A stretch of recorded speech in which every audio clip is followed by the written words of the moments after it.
bien raconter son histoire, c'est et bénéfique pour les gens qui vont la lire et bénéfique pour soi. Donc si j'ai une chose à dire, c'est d'oser se raconter et oser partager son histoire.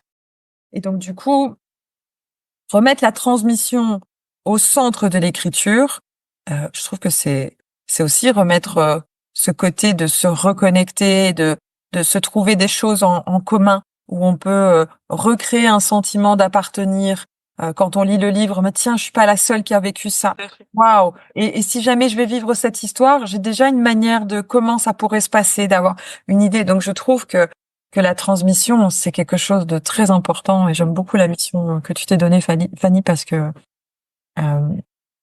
c'est quelque chose de vraiment à remettre au centre de nos interactions. C'est comment on transmet et comment on peut transmettre pour que chacun transmute à sa manière l'information et puisse vivre de la meilleure manière, hein. En tout cas, je pense qu'on est toutes là pour ça ici aujourd'hui. Ouais. C'est c'est Et moi, c'est ce qui me plaît parce que c'est ce qui permet de créer des ambiances. C'est ce qui fait que quand vous prenez un livre, vous vous sentez bien ou que ça vous fait réfléchir ou des choses comme ça. Et il y a le dernier livre que j'ai lu, ça s'appelle L'amour et les forêts.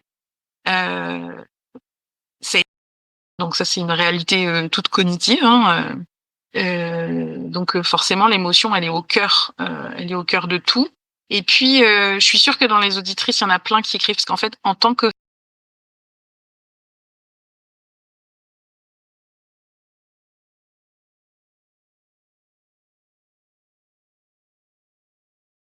femme, on écrit déjà énormément. On a